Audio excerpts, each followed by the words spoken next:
Welcome to FYPTV, and this is Jay's Final Say. I'm Jay from the Eagles Beak, and I'm going to share my views on the defeat at home to Liverpool last night, which was disappointing but not too disheartening. I think Palace put in a very good shift actually during the game, just let down by a couple of defensive errors, which is uncharacteristic from us, particularly from two corners. Scott Dann and James Tompkins individually, they were at fault for both of those both of those goals. One from a strong header from Matip for his first goal for Liverpool, and the other one was Lovren with a header making up for his terrible error just before that. But what is it about Palace Liverpool games that always seem to provide a lot of entertainment, a lot of goals, a lot of action, a lot of talking points?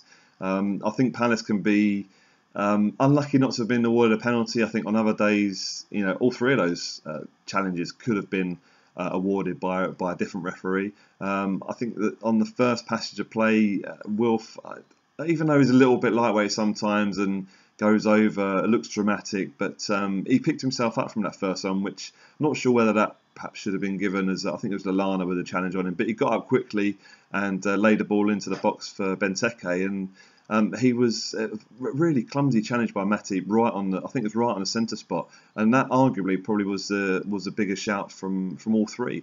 And then again a bit later on there was the shout on Wilf again. Chan out wide, kind of forced him off the ball, but it was an odd one because Wilf had already kind of got past him, so I'm not sure why he would have gone down if it wasn't through a foul. But disappointing not to have been awarded at least one penalty from those three. I think Liverpool fans will probably agree with that, having spoken to some since the game. But yeah, defensive frailties. I mean, Scott Dann and Tompkins haven't really played together much this season through both of their missing games through injury, which is unfortunate. Delaney and Tompkins have played, but I think that showed a bit yesterday. And there's certainly some hard work to do on the training ground from both of those. And as I say, it's disappointing to concede two goals, very similar, almost identical corners from both. Mandanda on his line, perhaps maybe would he have come for those? I can't really make my mind up on those really.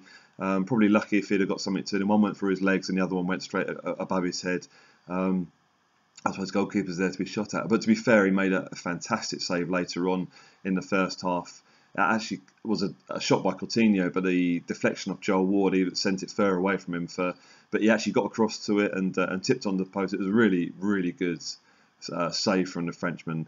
Not even picked up on the highlights, which is odd.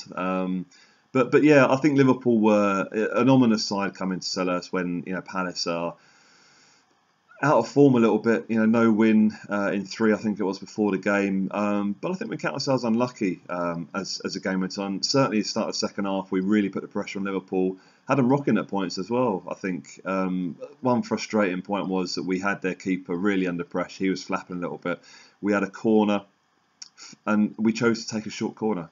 And when we got a player like Benteke and Scott Dann in there for a corner, and Tompkins as well, put the keeper under pressure, keep him under pressure, keep trying to make him make those mistakes, which he did. But unfortunately we didn't. We chose that short corner and it kind of petered out into nothing from that point on. But yeah, it's no one. Fair play to James McArthur, two-headed goals, great return, great response for both, going down 1-0 and going down 2-1 as well in quick succession, in what was a really exciting end-to-end first half. And the second half kind of carried on the same way, but I think that third goal right before half time was a bit of a blow, because we were always chasing the game, and as we came out of the second half, we fought well, battled well, really put them under pressure, really on the back foot at times as well, but we just couldn't get that goal. And I think those penalty decisions went against us a little bit, and that kind of got into the heads of the players. It looked like their heads had dropped a little bit. And I think you point the finger at Pardew a little bit as well, because he was very critical of the referee after the game. But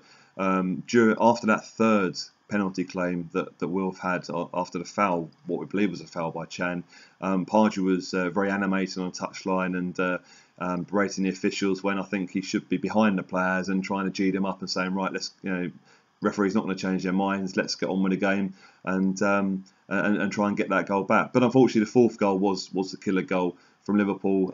Bit of class from Firmino, but I think you have to wonder why Scott Dann and Tompkins were kind of carved open like they were down the middle. Certainly a lot to work on a training ground from that perspective defensively. Again, Martin Kelly, Didn't do too badly actually, even though he hasn't got a left foot and he's a square peg in a round hole in the left back position, which is clearly a problem position for us. Certainly need recruits in those areas in January. Joel Ward struggled first half, I thought. Bit better second half.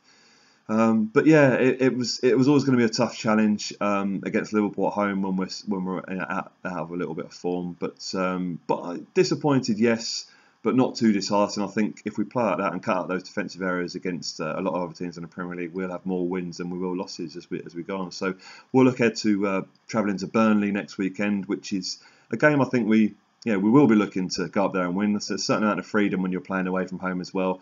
Probably suits the way of playing, and hopefully we can see Puncheon back in the side, and also Townsend as well. So we'll be back next week, or I'll be back next week to share my views on that as well. And make sure you subscribe to 5-Year Plan TV during the course. Share as well, leave your comments underneath the videos, and it'd be great to hear what your thoughts were on the Liverpool game and obviously the fixtures coming up as well. So thanks for watching, and I'll be back soon. Cheers.